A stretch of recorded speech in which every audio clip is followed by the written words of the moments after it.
There we go. Hey there. Welcome to this week's episode of Next Level Play Therapy. And I am super excited this week to have a guest, Luk-Worrall, who is based in the UK in the London area. And she is a music therapist, also trained in EMDR to work with trauma. She works with children who have experienced grief and loss. And so today's topic is going to be about music and therapy and how we can integrate music as an expressive arts modality into the play therapy process. Or if you're not a play therapist, then how you can integrate music into your treatment process. So let's get started for today. We would both love to know who's here. So if you're watching live, please feel free to post in the comments. Where are you from? What population do you work with?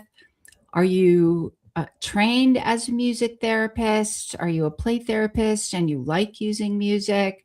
Are you a creative arts therapist and you like using music? So lots of different, I think people come from a lot of different therapeutic modalities, and we kind of converge in the expressive arts space. And then I always find it helpful to get conversations going with people from specific creative arts modalities, just to kind of help us understand the distinctions and what sets them apart, but also areas where we have in common, and how can we use these amazing ways to help children, adolescents, and I would say even adults to heal using these modalities. So Crystal is the founder of Clap and Toot, and she has a website called clapandtoot.com. We'll give some more information about that at the end. If you have questions, feel free to ask those. If you find the information helpful, please feel free to share these across your social media platforms. And let's get started. So welcome, Crystal. Thank you. Tell us a little bit about yourself, all the good stuff that I didn't mention. You mentioned plenty. I'm Crystal. I have a private practice in London called Clap and Toot, where we focus on working with the adoption community and the special guardianship community. And I also spend half of my work time, working as an EMDR therapist at a children's hospice in London called Shooting Star. So my work is very much an integration of both. So EMDR gave me the trauma-informed approach that I now have, whereas music therapy gave me the freedom to create and the freedom to express and the freedom to experience and be with people that I really enjoy doing. One of the things that intrigued me when you guys reached out was the combination. I don't know if combination is the right word, but I don't even know if integration is the right word, but the combination or integration of EMDR and music. And in my mind, I can kind of conceptualize how that works. And I was curious for you as a music therapist, like how do you identify music therapy, and what is that? What is music therapy? And then I thought we could also talk a little bit about like the EMDR thing, and how do you do that, and what does that look like with children and families who are grieving? Music therapy, I think if you ask different music therapists, everybody could have a different answer. For me, I think it's really about using music to connect, to make human connection. And it sounds unhelpfully vague, but I'm going to be a bit more unvague about it. Yeah, I loved what you said, just for the record. It didn't sound good to me. I was like, oh, that sounds so good. But that's I think that's one of the weakness of music therapy, because it can sound so good. Where, oh, it's the sentence, oh, using music to make human connection is so yummy. But actually, when you sit down with a client and with parents, they just go, what? What do you mean? That's a really good point. I think in music, whether we think about it or not, whether we cognitively, intentionally make music or not. So from a baby crying to someone screaming, there is something very innate about music, or at least sound, that comes from our voice. So that is one spectrum of music or of sound. But the other spectrum is this highly organized art form. So Bach, chorale, that's the other end of the spectrum, isn't it? So you can go as instinctive as possible with music, but you can also make it such a cognitive exercise if you wanted it to be cognitive.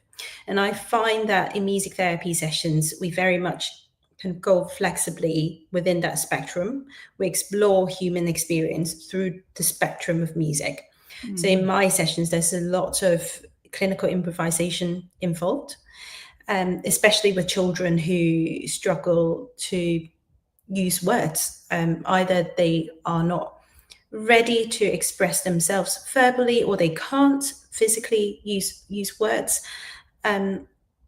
Whereas with more verbal, so say adults or adolescents, young people, sometimes we use the more organized version, or we use the more organized feature of music, thinking about how a specific emotion felt or sound in a piece of music. So there's a kind of a strand in music therapy called music imagery, which I love, because essentially it's kind of helping people to put what they can't verbally describe into music. So we will ask questions like, okay, so that in that time when you feel very anxious, how did that feel in the body?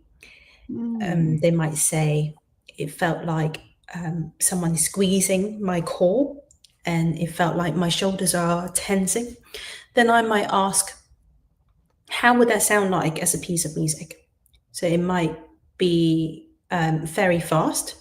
What about the pitch? Is it up and down? Is it a very wide pitch, or is it high pitch constantly, or is it very low pitch? So you can be, with music, you can be very cognitive about it, which sometimes is helpful when we think about emotions that we can't describe. Because if we think about subconscious materials, sometimes the mind just don't want to go to somewhere very painful. But if you don't go there, you can't really process it. So I think music provides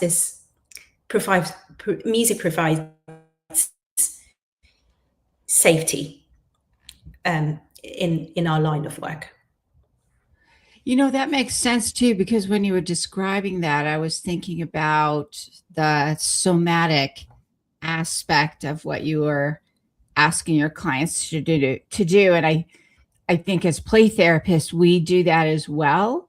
And then we'll kind of find different avenues to do that. And I thought it was really interesting how you use music and the different aspects of music to help them find another expressive way of exploring emotions, but also that mind-body connection of emotions to help beginning to process those.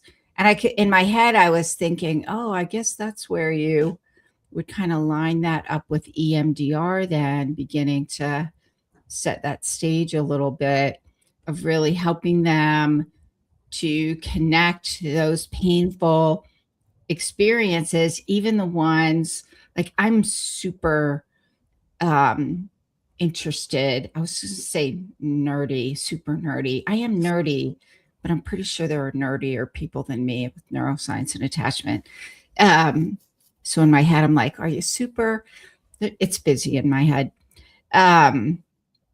But I can see where, you know, if we're thinking also about those implicit experiences that you know, like you were talking about, they don't necessarily have access to give those things language, or even some of the kids you were talking about maybe that don't have the language skills yet, even I like the lack of a better word, but like the mechanical skills for expression from a language standpoint, being able to give them another way of processing it using music sounds Yeah.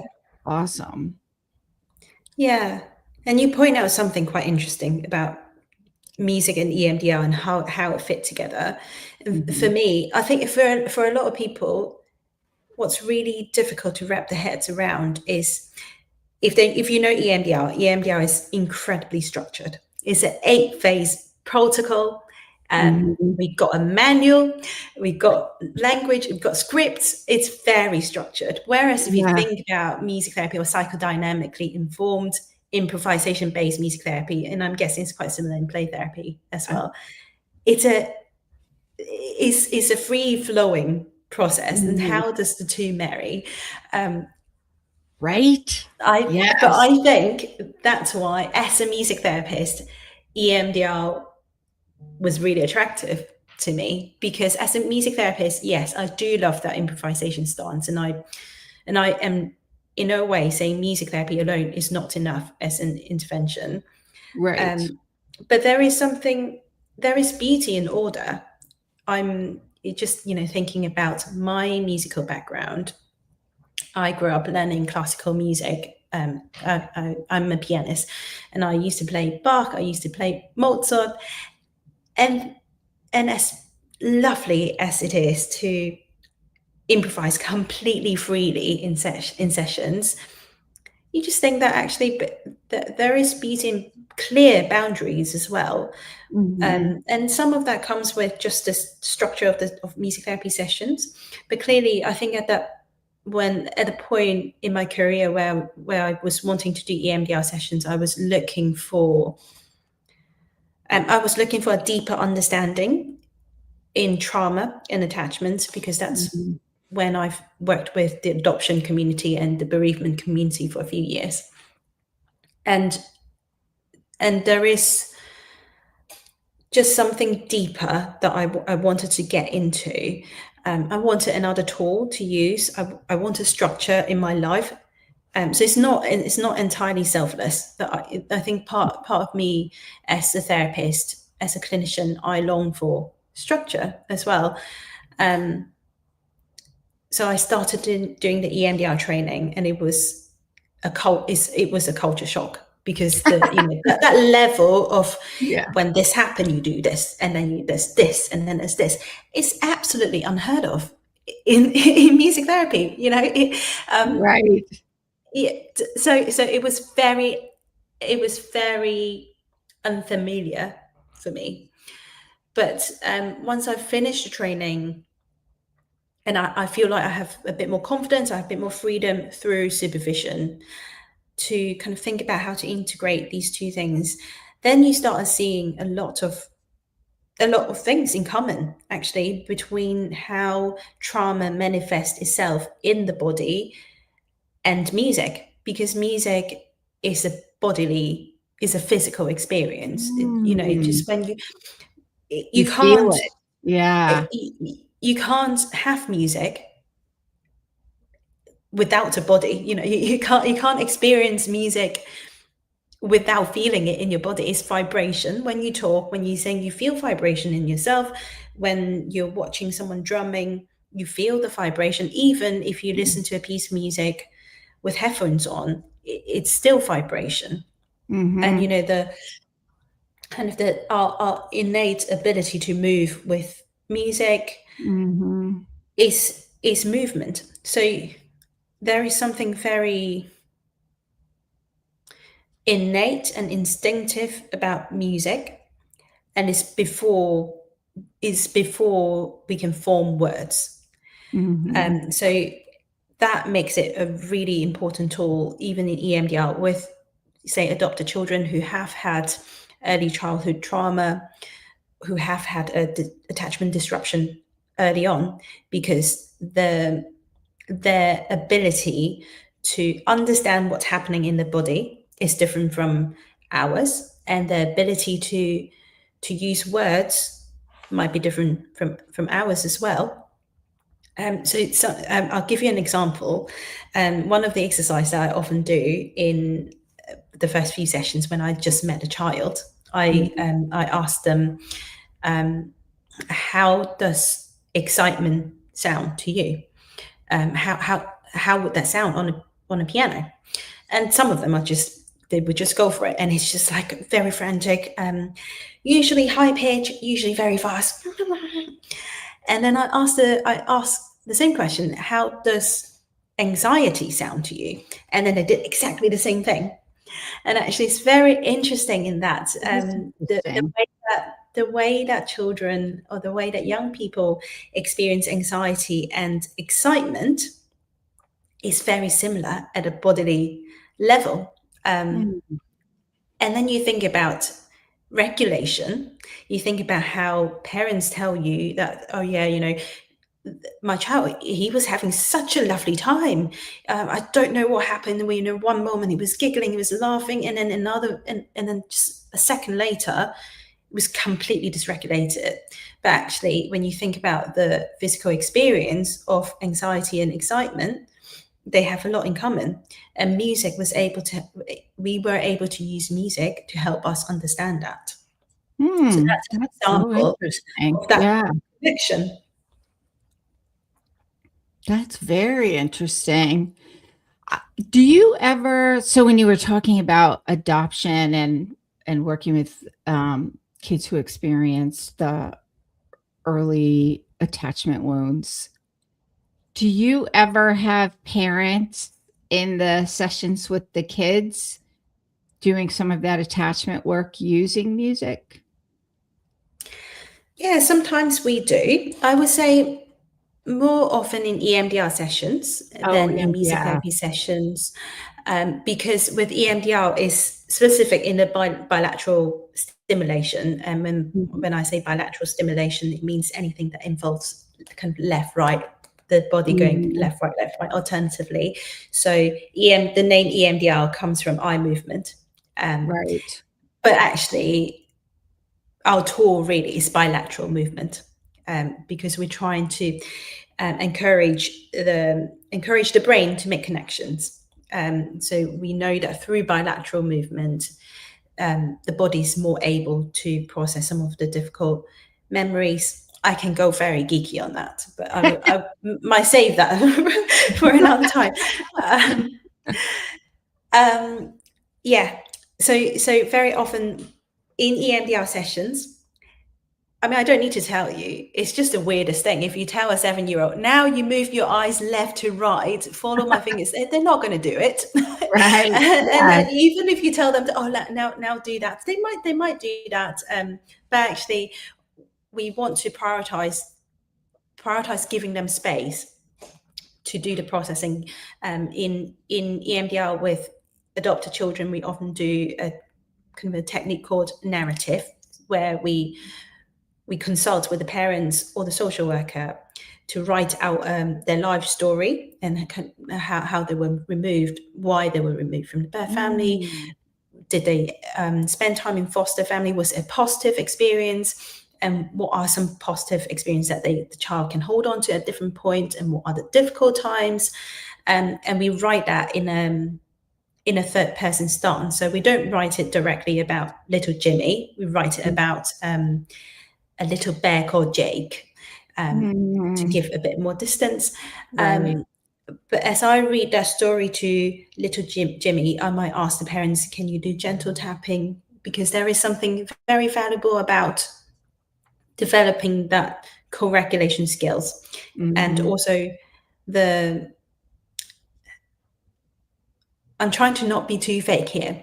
There is something really valuable in adoptive parents seeing that the child is capable of processing some difficult trauma from the past. That So makes that, sense. that kind of giving the parents hope as well. So we do sometimes have parents in the room, especially if the child feels a lot more comfortable. I am essentially a stranger to them, and I'm a stranger reading the life story to them. So it is often helpful to have a trusted adult in the room as well. Whereas with music therapy, it's slightly different in that we know that the child's relationship with the adoptive parents sometimes can be very complicated. And therefore the family home as an environment might not be the most neutral environment for therapy sessions to happen. So sometimes we offer those sessions at school where they have very clear structure, where they have routine, where they feel very safe, and can practically it would mean that we will see the child in a one-to-one manner.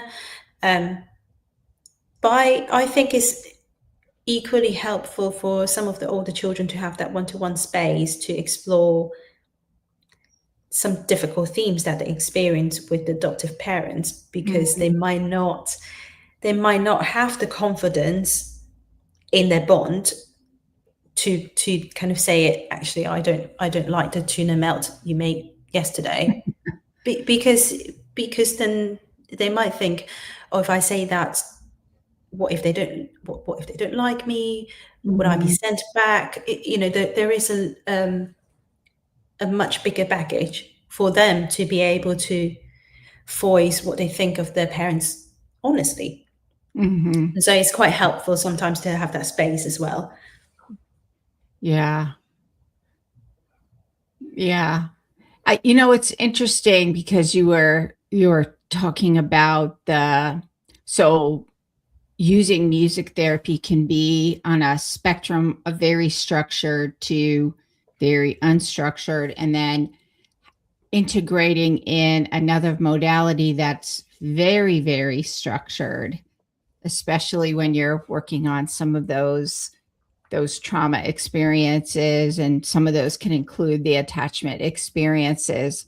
I think in play therapy, we experience similar things in terms of trying to figure out how are we going to integrate the modalities that we're learning. How do we take play and make it therapeutic and not just like one of the questions that comes up all the time, because I do a lot of consultation and I have a consultation program called Play Therapy Academy.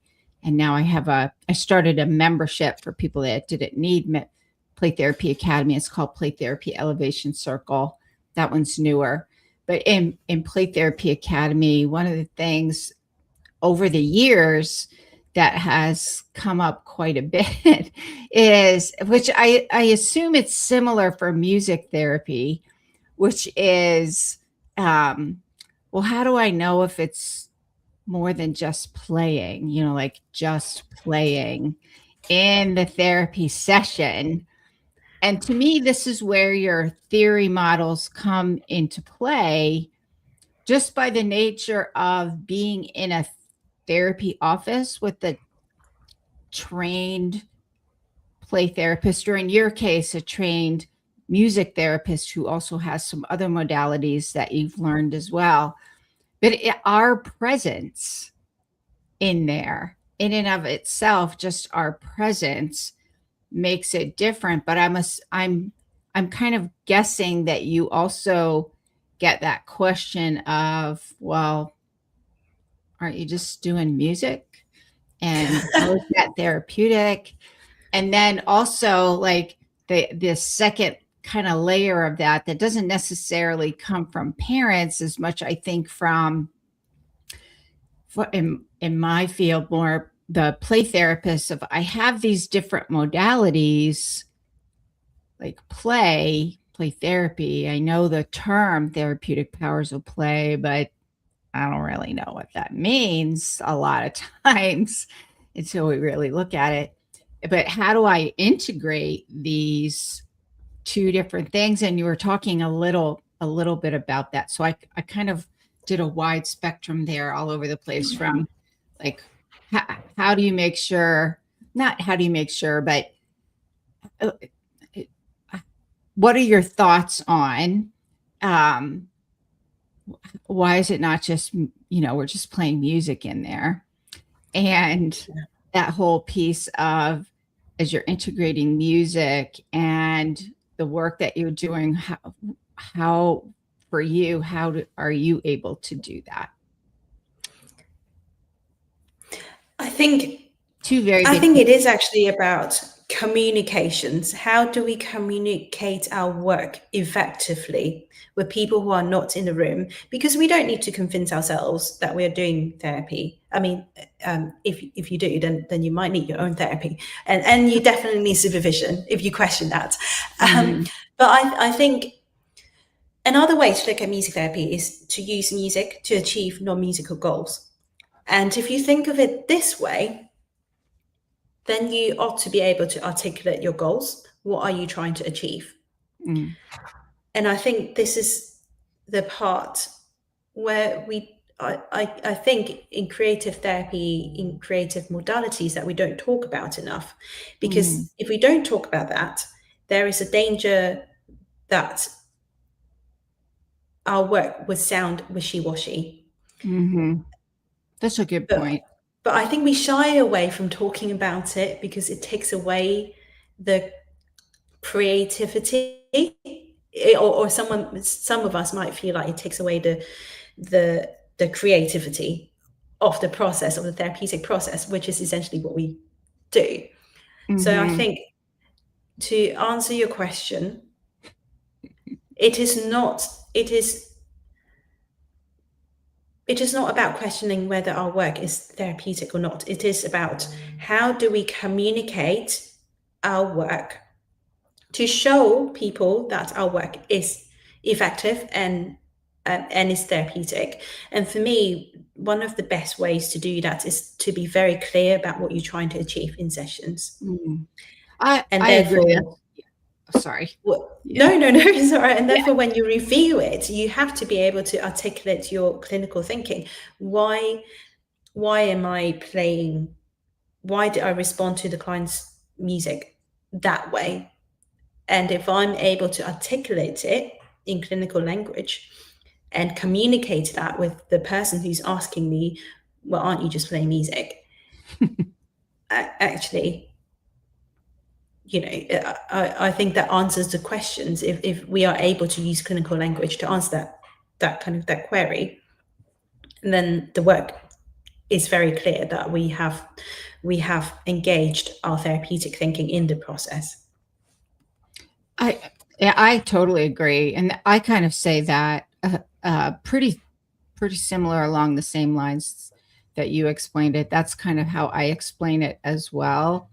And I think the hard part is when people are just learning these modalities. There's a level of imposter syndrome that comes up, and I don't feel confident in my own skills. So when I get asked these questions, I don't really know how to explain it, which to me, you kind of alluded to supervision and consultation was really, I think, important to, one, help boost your skill level, which is going to boost your confidence. Yeah.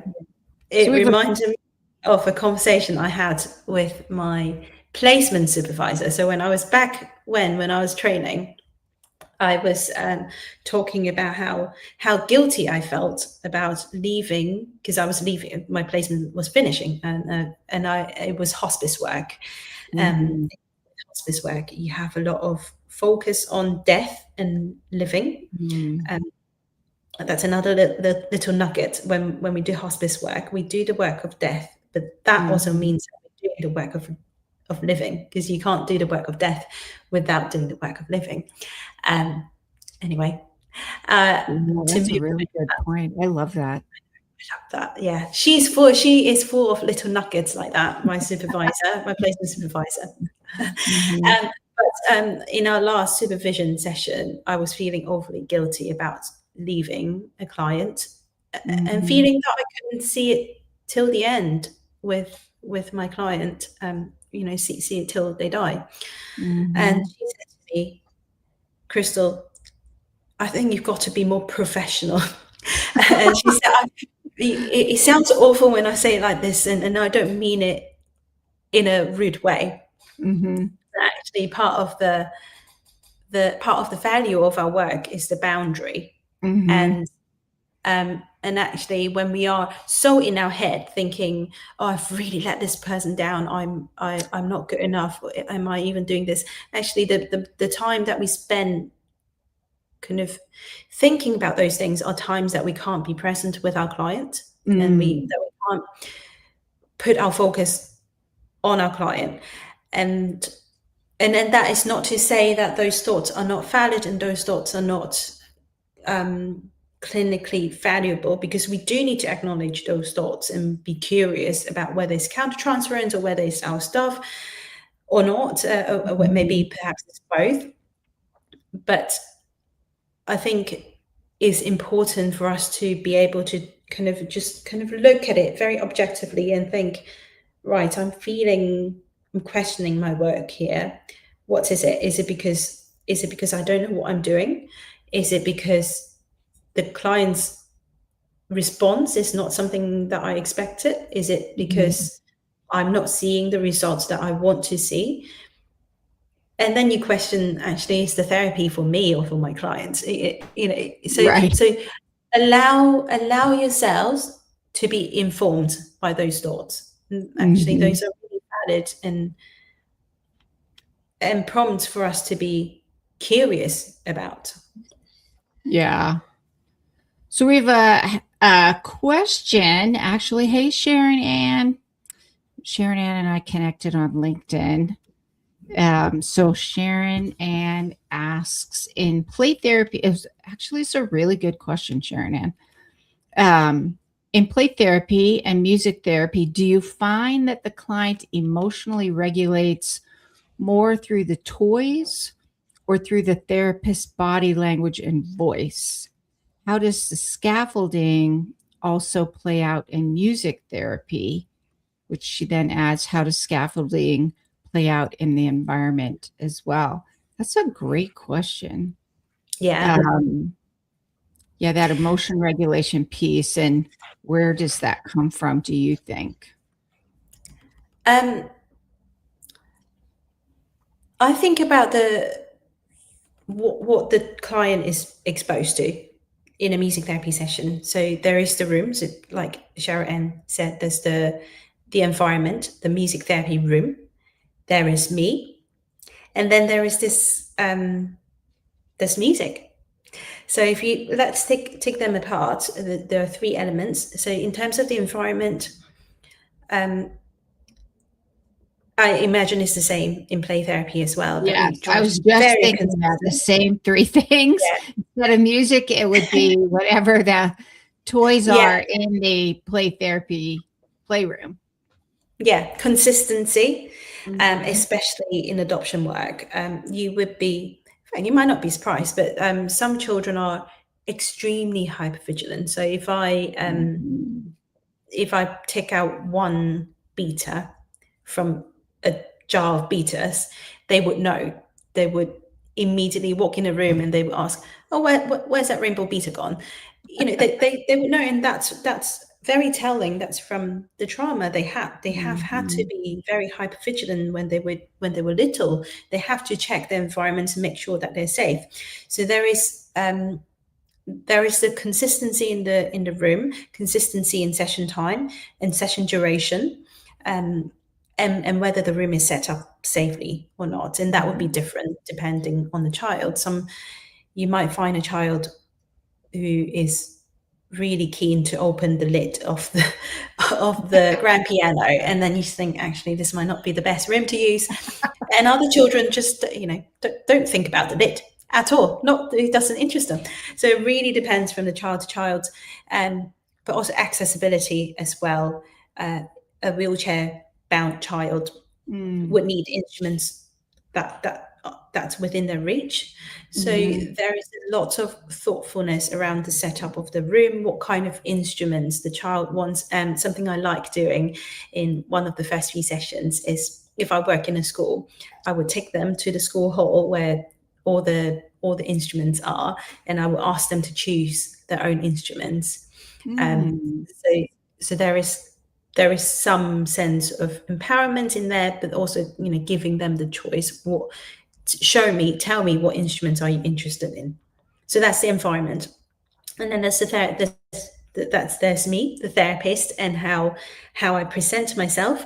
And I think consistency is important. So you see a lot of school. In fact, it's quite funny. One of the schools that I go to, bless them, they have, every week I go in, because I go in on a Friday. So every week I go in, they have a different theme. So they have Give Racism the Red card, where everybody dresses red, and they have Crazy Hair Day, where like the headmaster wear a crazy wig, and sometimes I like to join. I like to join in subtly, but they always ask me, "Have you missed the memo again, Crystal? Why aren't you coming in with pink wig?" And actually, there is a rationale for that, because I want to present to be someone who's consistent and someone who's routine, someone who's safe, and actually rocking up to school with pink hair one week suddenly is not the safest thing. Um, so, and yes,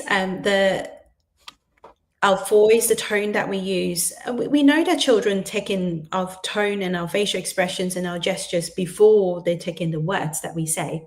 And I often, one of the phrases I love using, even with adults, like with bereaved parents, I love using is, when someone is dysregulated, say when someone's having a flashback or panic attack, is the survival parts of the brain kicking off. So the survival part of the brain is trying to keep them safe, is trying to do its job.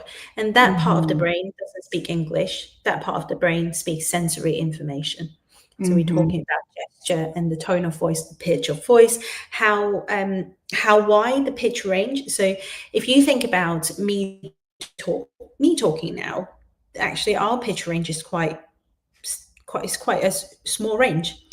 But if I talk like this and I talk like that, actually, just for me, talking like that, it kind of gave me a kind of a body shock, and then you wonder, oh, how would that feel for a young person?